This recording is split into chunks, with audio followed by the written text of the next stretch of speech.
The coronavirus is a virus that is a member of the COVID family. It started in Wuhan, China, and was spread through the consumption of a bat. Animals can get it, but they can't give it. We have no vaccine, and we have never seen this before. Hence the reason of a little bit of a global panic that seems to be flattening out now. It can spread through human transmission, and that's the reason for the 6-foot social distancing rules and states closing, gyms closing, everything like that. So I sat down with my mom and my dad to ask them about the emotional toll that this virus has taken on them and some other questions. What was your initial reaction to the coronavirus? My initial reaction was to the coronavirus. I knew about it when you were sick back in November, and this is before it hit the media. So I had been talking to your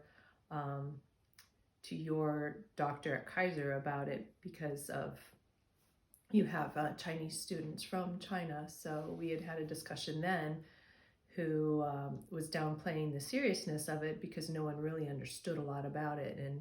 And so I was hoping everything would be not as severe as it has turned out to be. Fear of the unknown. Fear of the unknown.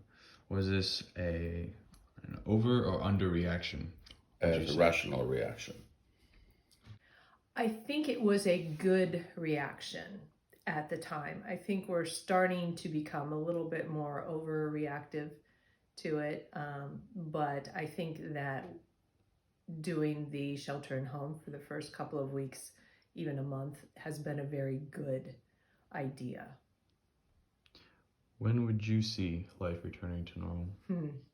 Well, typical viruses, looking at past pandemics, etc., it takes about 2 years. So I think that things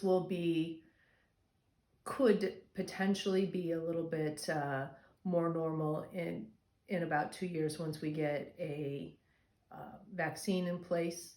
But this is going to take a while, and I think that this is just the beginning of viruses and that we're going to have to readjust, similar to what happened, our reaction at 9/11 and terrorism. We're going to adjust to having more viruses and pandemics and how to handle that a little bit better. I'm not sure what you mean by normal. Normal is in back to exactly the way it was. I don't think without social distancing and all that. That may be a while, and it'll be dependent on when a functional and dependable vaccine is discovered. Could be a year. Everyday life, do you think it's going to change norms such as shaking hands, and do you think that's going to turn to more fist bumps, even though that was seen as kind of informal? Do you think that's going to become the new norm, formal or informal? Yes, I think also maybe more the Japanese bowing might be a little bit more of a typical greeting from now on. Yes, I hope for many people around the world, for everybody, including myself. So I also wanted to see what my dad thought of changing norms such as fist bump or handshake or kowtow like my mom was talking about, because he grew up in a very formal setting and he grew up in Chile where that's very appropriate. You don't do anything else apart from that. And then he was also an attorney where shaking hands or a formal greeting such as that is very professional, and you can't fist bump somebody that's not appropriate. So I wanted to see what his reaction was. I think there's a greater awareness of that. A portion of the population was already aware of that, like myself and many friends of mine in the professional circles that did a lot more fist bumping or just waving. And I was, I think, always aware, very aware of germ transmission. But to the extent that that is proliferated throughout the world and throughout our society, I think it's going to be a very good thing. So I guessed wrong on that one, but I want to see how they feel about quarantine and the effects it's having on them. So would you say that because we've had a lot of projects or stuff going on around the house, that maybe that helps us cope with this isolation that we are currently going through? In terms of coping with the isolation, personally, I have not felt much of that myself because of my lifestyle. I happen to be retired, and I do a lot of projects on my property, which is a large property, and I have many things to do. Also, our primary business is located right on the property where I live, so I am very fortunate to have that. So to me, the isolation has been a minimal inconvenience. How are you coping at home?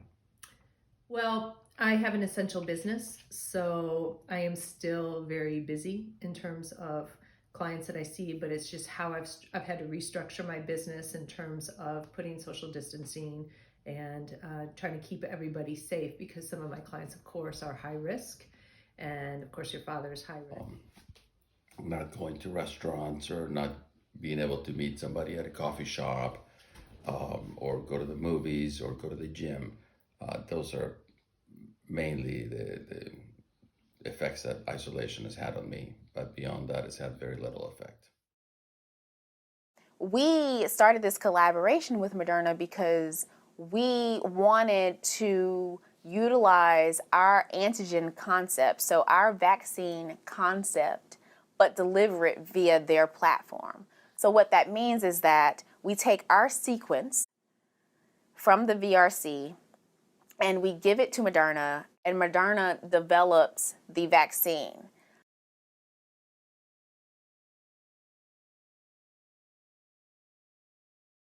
And all of these things are things that we've done a lot actually with MERS and SARS vaccine concepts, including MERS mRNA. We know what types of immune responses we're looking for in small animal models. And so we will be testing, evaluating those immune responses, and then we will be establishing a clinical trial. So as we can see, the health professionals have been working hard to make sure that we can get a cure for COVID-19. But let's take it back to me in the past to see some of the things that I've been doing to keep myself sane and laughing during these hard times. Right now I'm doing pretty much one of the only things I can to pass time.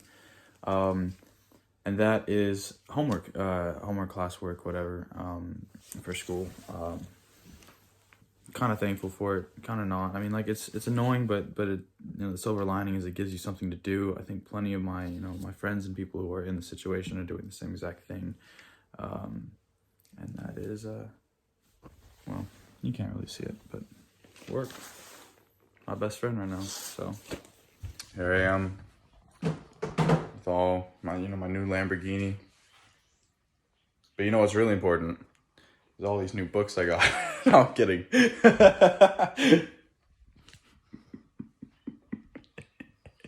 Okay, so I woke up. This seems to be a reoccurring thing of waking up at 10:30.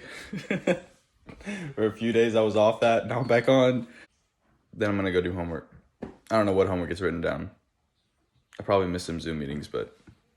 Alright, first thing, this is my mother, and we are going to go for a walk because jog 3 miles. I'm gonna bike. I don't run. So then that'll be fun. We are also doing this because I've been cooking and baking a lot, and we need to exercise. Plenty of other things going on, but now we get to go for Exercise break. Well, she gets to run. I don't run. Would be looking like a hot dog with some tiny legs. You're so slow. So, this is April 2nd, and I am on top of a ladder because we're remodeling. Well, not really remodeling, just repainting the room, getting ready to move. We set up all the plastic and everything. This has been about 8 hours combined work. And I'm gonna prime it today, and then tomorrow, and maybe the next day we're gonna paint it. So there you have it. Through family members, through friends, through my dog, and homework, and whatever else has been thrown in, in my path and in my way that I used to, in the past maybe see as an obstacle or an annoyance, has actually now served as something to bring joy to my life, and it has been a blessing. It's been a real silver lining to the cloud known as COVID-19 and coronavirus. So I want to leave everybody with a thought of maybe we can look back on this and really appreciate the one good thing that came out of this, and that was maybe a bonding experience with our family, or just being able to appreciate something that we never used to think we took it for granted. And that's really something that I've learned. And obviously, apart from the fact that, maybe we'll learn something from the virus and stuff like that, we can learn something from the side effects of the virus, the loneliness and the solitude. Maybe that could be a blessing as well.